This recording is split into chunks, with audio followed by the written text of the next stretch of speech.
Grace, it is such a pleasure to chat today. We have been in each other's space for quite a while now, from you being a student on our course. We know that you qualified recently with a diploma in coaching with neuroscience. And I'd love to share with everybody your experience of being on the course, how it impacted you, what you expected, what it turned out to be. But really at the heart of this is your unique personal journey of what it's like to choose a coaching course. So let's start there. It'd be great if you could introduce yourself in your own words, what's relevant for people to know about you, and what drew you to coaching with neuroscience and PSG. Thanks, Maureen. Firstly, thank you so much for having me. It's an honour to be doing a one-to-one chat with you. It's great. My name is Grace Foley. I live in the southwest of Ireland in a town called Killarney in County Kerry, which is a very popular tourist destination. So things have just started calming down here. I live here with my little girl Anna and my husband John. And a bit of my background is music has been my life since I was a little kid. And just last year, I ended my career as a singer. I didn't know and still don't know for how long. And it was a tough time. And I was wondering, what am I going to do with my life? And I was drawn to see a coach. I had done a lot of therapy and stuff throughout the years. And during that coaching time, my coach actually spoke, kind of got me to get to the conclusion that I perhaps, she didn't tell me to, obviously, she's a great coach, but she spoke about my strengths, and I was drawn to coaching as a result. And I think even from the work I did with her, I didn't know what coaching was. And during our conversation, it will become very clear that I did not know what to expect from the course, and it's been a wonderful surprise. Great. Well, that's a fantastic start. And in terms of your decision making to do this particular course, what were the factors for you? Because it is a big ask of ourselves to put ourselves on a course like this. There's personal development, there's professional development, there's work to be done, there's effort, but also there's a real need for openness and a willingness to change and look at your own potential. So what was it in that decision-making factor where you thought, this is the course for me? Yeah, my coach actually recommended it, and many of her peers had also recommended it. And I looked into it. I liked the fact that it was, this was certainly not a weekend thing. This was a very legit, very full on. I knew that going into it, it was going to be a lot of work, and I liked that. I liked to know that I was going to really just get stuck into this course. And I from what I looked at, I knew it was going to go deep, and it's something I wanted to do. I'm quite willing to do that. I think maybe artists, songwriters, were kind of used to digging a little bit anyway, so I'm quite comfortable with that, but I'd never done it outside of music before. So the course became highly recommended from other coaches, and now I can very much see why. Great. And then you start with your classmates and you have that first live lesson. And I know you got plenty of resources before we started, and you have access to a learning portal, which really sets you up for success. And then you have those experience of the live classes. Can you speak to what it's like being in the live class and the elements that helped you see yourself more, and the work we did with the group? The live classes are so powerful. The first time that screen came on, I saw all these faces and I thought, oh, and they all look very, like they're from different backgrounds to me. And I suppose I'm from the world of music, and suddenly I kind of felt like, am I going to be the only one that's the arty farty one in this group? How am I going to fit in? And so quickly it dispelled that worry I had. And even now going into coaching myself as a coach, that worry around I'm different, or will I understand the business world, or how will I interact with people in these kind of positions when I'm from such a different background. And the class alone taught me that it doesn't matter. We're all people. And the yellow dust was one of the first things you spoke about, I think, in the first class. And I remember like writing in my notes, I can manage how I come across before meeting somebody, and I can set myself up, because I've often felt depleted after meeting people, even people that I've really enjoyed the interaction with. And I remember writing down, oh, I cannot wait to learn how to do this. That blew my mind. And I could see a sense, I thought, across the screen of all the faces of people, I think, having the same, oh, that sounds nice moment. So I thought, literally one class in, this is a lovely space and I feel safe. And I'd never done a class like that before. I've done interviews around music, I've done live COVID. Do we talk about COVID? COVID concerts, but it's just me. This was so different, and my background is not academic, it's all performance. My studies were all in music. So it was a new environment, but it certainly really, really opened up my heart and my mind, my soul, all three of them. So yeah, it's great to meet people from all over the world and from all different jobs. Wow. And what I can hear in that is the impact of the neuroscience on the curriculum we have. And I know now you're at the end of it and you can look back, you can probably go, oh, I know what was showing up there. I know the techniques, I know the tools, I know the science, I know the evidence. I know what it feels like to be in a room that's regulated Mhm. in order to have a safe space for learning and to have people from, like to your point, of all different backgrounds, ages and stages, nationalities, cultures, all come together and feel we're all in this safe space together. We're all in this yellow dust share, and we use, and I love hearing you saying it, we have built very unique neuroscience tools. Yellow dust is something that I built. Prime is something that I built purposefully in mind, not just for learning, but for coaching. And I know you'll take that into your coaching. What else stands out in your mind in terms of the learning points? It could be a tool, a technique, a framework, a moment where you went, oh yes, this lands really well with me. And it could have been something that enabled change or just something as a realization. What stands out? Yeah, I think it was a combination maybe of two particular, I mean, there was so many, but I'm thinking now, values work I had done with my coach.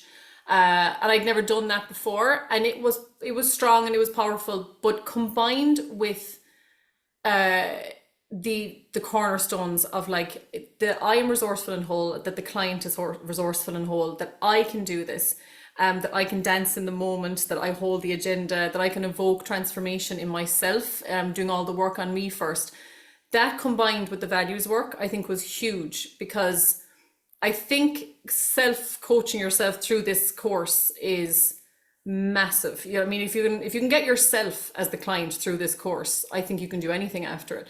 The values made more sense when I didn't look for resources outside of myself. Before, my values are, authenticity. Who can help me with that? And then it turns around, me. Where's the adult? I've often joked, where's the adult? Oh no, it's me. And now I'm really proud of that. And I just feel so differently about everything in my life as a result of that, because I think values are a great start. Boundaries obviously coming on from that they're huge. But it all made more sense when I had the cornerstones. If somebody hasn't started the course yet, they're going to be wondering what I'm talking about, but it'll all become very clear if you are doing it. Trusting yourself, but also doing the work, like understanding that you're resourceful and whole, trusting yourself. I don't think I've done vocal coaching for years as well, and I really could see that's something that I lacked. I think I want to protect people, and that's not empowering anybody. That's actually taking their power away. So yeah, it very much was the resourceful aspect of it, and the values work in conjunction with that, those two together. Wow. And the reason why I'm smiling and nodding so much is that you have met all the academic elements of what we do. So our curriculum, even though you said it wasn't really academic in terms of you coming into it, or you weren't your performer, you thrived with the academics, because this course is built out of many years of understanding what we call clean coaching. What are the competencies? So the coactive element, the books, the science, the theory, all the things that are in the baseline traditional coaching accreditations like the ICF and the EMCC and AC, they're all baseline. And then we have the neuroscience on top of that, which is about the person. Mm-hmm. So your values, your sense of transformation, the things that elevated you to be able to see the resources within you. That's not by chance. That's the building of the layers that we do through this course that helps it stand out. And one of the things we talk about in our coaching style is we do transformation that sticks. So we talk about neuroplasticity. We talk about our space model and the potentiator space and the edge of chaos and all these things, the places where we go where healthy tension happens, right? And we can regulate ourselves in that healthy tension to be more creative. And I'm curious how that links in with your performance element, being creative, because I do remember a conversation where we were aligning music and song to this amazing frequency in our brains, and how creative that is, and lyrics and the movement and the harmonizing, and we use it to anchor our regulation system. Most of us can think of a song that gets us excited or a song that calms us down. How did you find the alignment of all the neuroscience elements and bringing that to life with what you already know as a performer and as a vocal coach, and in that space of bringing the level of confidence up to speak our mind and be creative?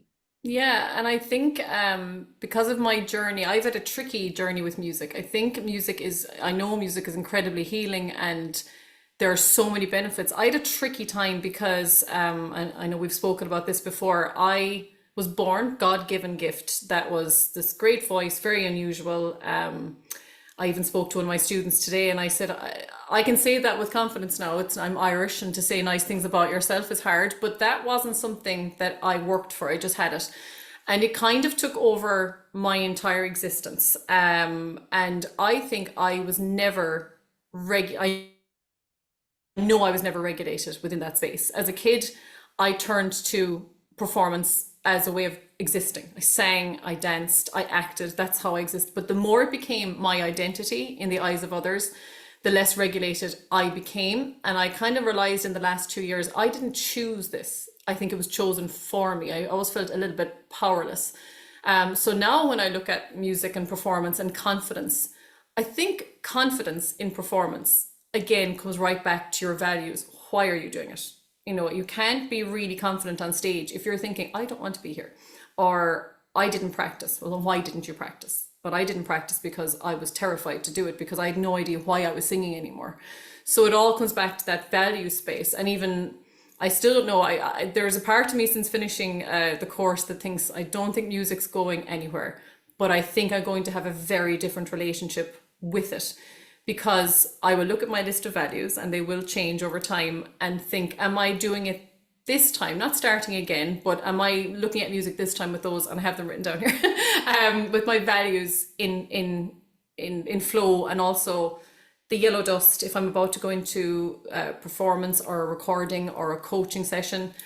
Am I coming in feeling a bit wound up? And artists that you work with we can be quite high energy, that I can regulate myself in those environments as well. I've often taught people about confidence, but I think true confidence comes from knowing your why. I've always said I need to know my why, and I think I could never figure out my why because I'd never done the work that we did in this course, which is getting right down to the nitty-gritty of who you are and then trusting yourself with that.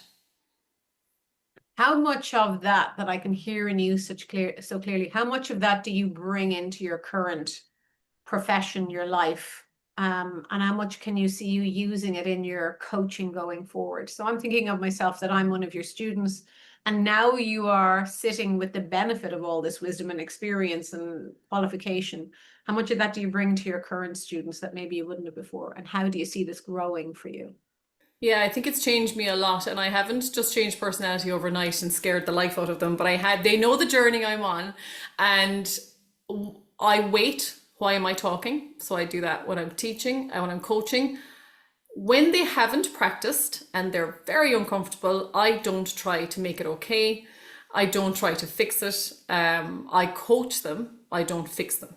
So it's not my job. If they haven't done the work, I don't passive aggressively say anything. I don't shout. I don't yell. But I also try not to wrap them up in cotton wool and make everything safe and okay, because I remind them, you're well able to do this. I know you've got this, and how do you know you've got this? And then I said, what have you done before that shows? So I could go through success banks and all that. Whereas before I would have been thinking, like, if anything happens, I'll help it. I'll help you. And if you don't know your lyrics, I'll have them in front of me. I'll. So then if I'm on, they're lost without me if I'm not there to hold their hand. And I never wanted to be that kind of coach. So it's a huge impact on me as a vocal coach, huge. And everyday life, my interactions are completely different. I sit back more and try not to fix things. And that's been huge. And what has that generated for you as a human? I feel peaceful. I feel calm. And I've got more energy. Last year on my journey, I also got diagnosed as autistic with ADHD. So my energy has always been an issue. And I realized it was a combination of masking, which I have done a lot less of in the last year, because now I actually, it's fine to tell somebody to take the mask off, but if the person doesn't even know what the mask is covering, it's very hard to take it off. But when you're like, give yourself the grace, give grace some grace, that, you know, there's a reason why you find certain things hard. I've been living very authentically in the last year. And I think all this work around being authentic and true to yourself, I've had burnout, medical burnout 4 times, and I just didn't, I was always trying so hard to like fix and help and, you know, energy. Whereas now a combination of the diagnosis and understanding who I am, and the not trying so hard, not trying, because the more I tried, and I know you've mentioned this, it shouldn't be that hard. It should be sitting, that's the most, and even in my pro bono work, I saw that. Before I would have jumped in and said, if they're struggling, I would have said, oh, well, you know, and I would have talked. And I've sat there and said nothing. My energy is calm, they're calm, and guess what? It goes much better because they figure themselves out in those silent moments as well. So it's literally changed everything because I've got way more energy. My husband is like, who is this person who's bouncing around, dancing in the moment, dancing in the kitchen? Yeah, so like my health has improved as a result. Which is amazing. And the fact that you have called out your diagnosis, and a lot of people go undiagnosed, right? We know that, or it said everybody's somewhere in the spectrum, and I'm a big believer in that. You know, the language I use is about being neuro unique or neuro efficient, that we take whatever we have and we make it as efficient as possible to save energy so we can dance around our kitchens. In terms of the learning supports, so the portal having the recorded live classes, lots of other resources that we have, well, really 20 years full of resources of podcasts. There's interviews up there from Dr. Dan Siegel that I did. There's workbooks. What are the things that supported you in how you think and how you learn and how you represent information to end up with this level of confidence and self-assuredness? Yeah, I loved the classes, but because of my ADHD, there were times when maybe without realizing it, because of the people's faces and my own face and the information, I would have thought, oh no, have I dropped out for a second? Like, has my concentration dropped? And also you're really involved in the classes when you're there. So you're listening to someone else's answer, and you're coming in and it's really, I did not expect that. And that's great. You really are on the whole time because you're having to think. You're not just sitting in this, you know, I think that's a really important thing for people to know, that you're not just sitting there listening to someone talking, because I would have zoned out completely, even though you're really interesting, Maureen. I mean that in the nicest way, but because I know you could say, Grace, what do you think about that? You're really on, which means my brain is on. I need that. If someone just talked, I would probably, without meaning to. This is what I realized with ADHD. It's not it's not a choice. It just misfits. I found that being able to watch the other videos on the portal where you speak about the topics without the class video being there, really helpful as well, because there wasn't as many things distracting my brain.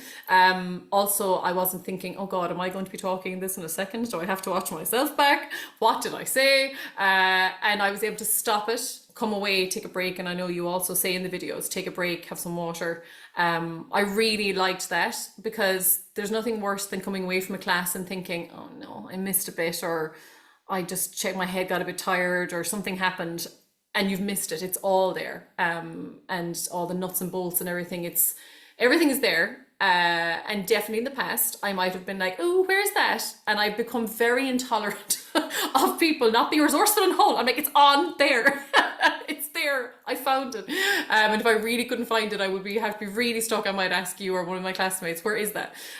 But yeah, it's the constant reminder of, check if you can find it yourself as well. It's all there. So yeah, there's a nice selection there of everything, of the videos, the interviews you've done. They're really, really interesting. The class ones, but I found the ones where you kind of take the topic from the class, separate from the class, I found those ones really useful. It's so good to know, because everybody has a different lever for them to learn with. So we cover off all the levers. And the other thing you might not be aware of, but I think it's really important in coaching, is this approach to clean coaching. I talk about clean leadership, clean learning. And with that in mind, we have stripped away all the irrelevant around coaching assessments and noise, where you just end up with a tick the box qualification at the end, and make it much more practical and practiced. So in terms of the assignments you had to do, can you speak to those a bit? You'll probably remember there were a number of written assignments, and then there was peer coaching and pro bono coaching. What in that space elevated your learning so you have this confidence at the end? Yeah, the first one scared the life out of me. I'm not going to lie. I haven't done, as I said, my when I say it wasn't an academic background, it really wasn't. And that one I struggled with most because I just felt so out of my depth at the start. I think if I had to do that assignment now, I'm like a different person. So that was like one of the first things we had to do. And I think I was kind of, and you know, some people were saying, oh, this is great. This is the academic one. And I thought, oh no, I'll prefer the personal one. But I did okay with it. It just took me a while to get into that frame of mind. And then the personal reflection one, again, I guess I've got a willingness to kind of go there anyway. But I also felt I was very different from the first assignment. I thought once we got into the coaching, I thought, here we go. I was as nervous as anybody else was, but there was something in me. I just kind of knew this is it. And I've such a good feeling about it. I was like, this is what I want to do the minute I got going. And then it kind of took off. Like it all kind of like it's all kind of building up, and you've got your classes, do your notes, and it's fine. And then it's like then it's all happening kind of towards the end of the course, and it's I just knew I wanted it so badly that I threw myself into it. With the peer-to-peer coaching, it sounds like such an obvious thing, but it works. You're sitting there and before it happens, I had to regulate myself. I think my peers felt the same before we went in. We've all spoken to can I do this? Am I a coach? I've never done this before. Oh, there's a person here now. And I did mine in person. And within about 5 minutes, I thought, oh my God, I do know. It's all gone in because it's coming out. And I would not have handled this conversation, anything like this, had I not done this course. You really have to work hard to become a coach because you can't just be a coach. You might have that tendency, but my tendencies towards being a naturally good coach would have been completely wrong for coaching.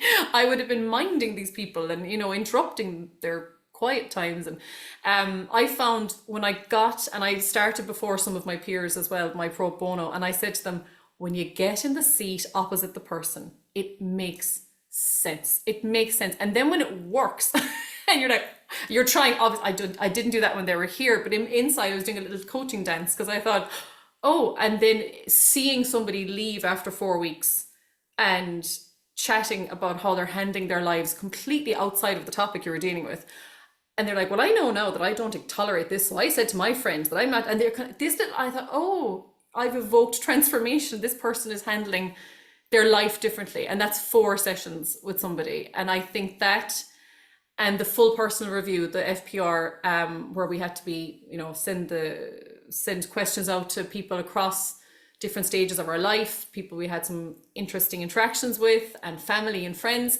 That was very enlightening as well. And it was a great lesson in I would be a sensitive soul. So obviously they were anonymous, but there was maybe 1 or 2 that I thought, oh, I don't think that's me. I actually thought that was that person. That's how I thought they were. And I remember you said some of it you'll take as data and you'll say, okay, I need to learn from that. That does actually track. That is me. And then some of it I had to say, that's coming through their filter. So that's something I have to apply in everyday life. If someone says something, is that true? Stop a second, figure it out. And if it's not, it's their filter, it's their stuff. And if it is, I need to look at it. There was just so many things, but yeah, everything, everything. But the pro bono and the FPR were just very enlightening. And I mean, they're the pieces where we get to build our confidence because we're putting real practice in. And this is very much about a course that qualifies people to coach, not put a folder on or put badges up that goes, hey, look, I have this accreditation qualification, but people who can actually hit the ground running. Yeah. So that tells me again that I need clarification on that. You've done the work. You speak to it so beautifully, all the points that are along the way. And if you were thinking about people that are out there considering doing a course like this, and there are different strands of why people do this course. One is they want the accreditation with the WACN. They want something that's above what's out there with the neuroscience in, and they want the professional recognized qualification with that. Some people come on and do, I want the personal development. I want the sense of knowing who I am and having that clarity and being able to speak from this authentic voice that I have in all the places in a sustainable way. Some people come with a sense of, I'm already doing some of this. I think I know some of this, or I've already got coaching, but it's just not hitting the mark. In terms of people that are out there, all the humans that might be looking at this, what advice would you give them about stepping into this space, stepping into a course like this? I would say go into this knowing you will have to throw yourself into this. If you don't fully immerse yourself in this, you won't you have no choice but to. You'll get to a point where you are going to fully commit yourself to this. And if you do, it literally is life changing. And I'm not just saying, that's not something, I've rarely ever said that before about anything in my life. I have drama obviously in me, but I'm not being dramatic when I say it's life changing. Being resourceful in yourself is a huge part of it. So like, it is, a lot of it's done outside the class as well. You'll have to do work yourself. You will have to make the time. You might look at it, we can all look at it, the dates at the start and think, that seems okay. But that's just the class. That's like me with my singing lessons. That's just where you get the information. But then you have to apply it to your life. And you really have to walk the talk. And I know a lot of coaches have said that to me. You can't just do it academically. You can't just hear it. I don't believe it fully works unless you look at your everyday life and start seeing things a little differently. I think that's when I felt, oh, this is real, this is happening, this is working, because I could see things differently. I was managing myself differently. And I would say you have to be prepared to coach yourself. You'll be your first client yourself. And that is such a powerful thing. It's not easy, but it's so worth it. So yeah, there's time. You need to make sure you have the time to do it, but I promise, I promise, it's so worth it. It's great to have. I can't wait to have my piece of paper up on the wall. I know I'm going to have that really soon, and I'll have it up there, and I'm going to be so proud for so many reasons to have it up there. And it's great to have all the letters and everything, but it will change you as a person if you're doing this. Like, will, in such a positive way, and you will have to really look at yourself and learn about yourself, and then to know that about you, you will be able to really support others in the future as well. And you'll know boundaries a lot better in your everyday life, which means I think it's just great in general. Yeah, I would tell anybody who's feeling inclined to go for it. Go for it. If there's something in you that's like, I really think I should do this, that's what was in me, that's there. Just trust that, but there is work to be done. Great. And when you think about the next steps for you, Grace, if we were speaking to your future clients that are going to benefit from this coaching in you, who are those clients and what sort of work do you want to do with them? I'd love to work with 2 different age groups at the moment. This could all change down the line, but one of my pro bono clients was a girl around leaving cert age. That age group I'm very interested in, because I think at that age, you can feel like everyone else is making the decisions for you, that that there is none of you in this. Even if you're 18, 19, 17, you don't realize, it's not like you've forgotten, but you don't realize that actually you have. Even if there's certain things you might feel you have to do, it's much easier to do those if you have a reason for yourself why you might want to do them. For example, the leaving cert or college, or not doing those things, to know your part, not, because I think when you leaving cert, and you leave school and suddenly there's no one holding your hand. Mom and dad aren't living with you. Potentially you might have left home. There's no teacher saying, where is it? Why haven't you done it? Drilling it into you. You will, again, you have to become resourceful. And I think a person around that age, if they're coached to trust themselves and go, only in the last year I've even written a song with the line, I've got me. And it's the biggest learning anyone could ever have. And if I could tell an 18-year-old that, and I know they'll have to learn and live all the stuff. And I would never, you can't put a wise head, my wise head, on young shoulders. But you can certainly set them up as best as possible. And then through some other work I've done outside of the course this year, where I've been working myself, women in middle age, I don't want to call it middle age, but around that time in life, it's like it's the same. It's like they've forgotten or never known that they do have power in their own lives, that they do not have to be treated in any old way. They have a power in their choices. They're not stuck. And if they do feel stuck, to find out why they feel stuck. And there's such different ages and there's such different stages, but I could almost see that same issue in both, that lack of self-belief and self-trust and trusting themselves, that those 2 jump out at me. So I'm saying that now. In 5 years' time, it could have gone a completely different direction. But right now, they're two groups that I'm very interested in working with. And I can just see the power in those groups stepping forward, and they're both, you're right. And I've had the benefit of 20 years experience of working with many different people, but you're pulling out the points where we feel differently in our identity and we want to move more towards our power. But the longer in life we stay away from that power, it can seem the further away it is from us. But coaching, to your point earlier, in a very short amount of time can help you step back into that power, can help you understand the decisions and take ownership and responsibility for your own power instead of waiting for someone to press a button or put an opportunity in front of us. I mean, that's huge. And if in terms of the song, now I want to hear it. In terms of the song, is there a place where people can go listen to that? It'll be released next year, so it's part of an album called Christy and Me. So I started recording this album last year. I love Christy Hennessy's music. I think it's so real and it's so honest. And I've waited years to record 4 of his tracks. His son produced them, and it was meant to have 3 of my own songs on there. And then when I gave it all up last year, I thought, this is never going to get finished. And lo and behold, when I did the work on myself this year, I thought, and one of the songs is about transformation. I've got me, and I thought, you know what, this I owe it to myself, and I owe it to all the work I've done to record this. So I recorded them from home, equipment that's been sitting there since COVID times, and I thought, oh, someday somebody will teach me that. They didn't. But guess what? I can do it myself. So I thought, and I would have not done that before. I have evidence of waiting for some person to come along and fix it. I even found myself wanting to book a studio. I said, oh, I'll just book a studio. And I thought, no, Grace, learn to use the equipment. And I did. And I'm very proud of myself.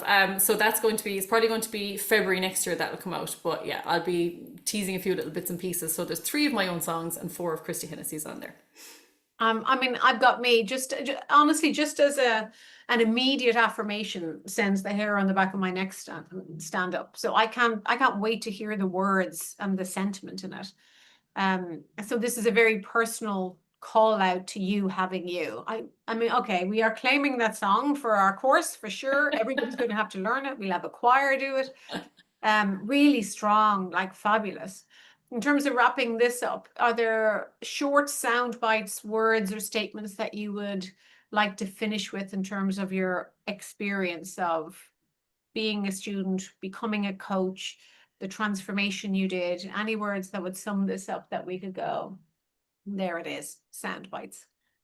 I think I know I've said it already, but it is life changing, because it's changing the way you handle and hold yourself in this life, and it's the way you interact with other people. I live differently. I will always live differently from now on. And and therapy is fantastic, and this is obviously a different space, but it's just the forward motion of this, and forward motion with an inner knowing and an inner trust that is, and I find myself looking at everyone now and thinking, oh God, get coaching, because it really does just change everything. Hard work, yes, but if you at the start of this work on your values and you know why you're doing the course, and make sure you're doing the course for you. If you're doing the course and it's somebody told you to do it, that's not a good idea. It's also not a good idea to do anything that way. But life changing, empowering, and you're with this course sets up people to trust themselves going into coaching. I mean, as you said, there's no point in having a piece of paper on the wall. Even if you go in and you're feeling a bit nervous at the start as a baby coach, once you get in there, it's gone in. You've done all the work. You cannot get to the end of this course without having done the work. It would be impossible, because you can't just do the academic stuff. So with the piece of paper, you are also going to be confidently going to a room, primed, ready to go, regulated, with everything in line, and then you're going to be able to help people while not depleting yourself, which is just going to be such a rewarding thing. I've always thought I'm really good at helping people, but I was falling apart afterwards. So taking on all their stuff, whereas now I have boundaries, and also I'm going to be able to help people in a much better way than I was before, and that's all thanks to this course. Amazing. I mean, I can't imagine what else, unless I've missed something out that you want to say. I just want to say thank you. It's just an incredible space, and it really is just so powerful. So, so powerful. I wish there was a way I could just like show people in an image that like, coaching is this. And I just think coaching is for everybody. It really is for everybody. I don't think everybody can be a coach. I would hate for anyone to think that, because it does take work and but it's so well put together, the course, so well put together. And yeah, I just feel very confident and calm now, which is, I could not have said that before at any stage in my life, that I'm confident and calm. So thank you.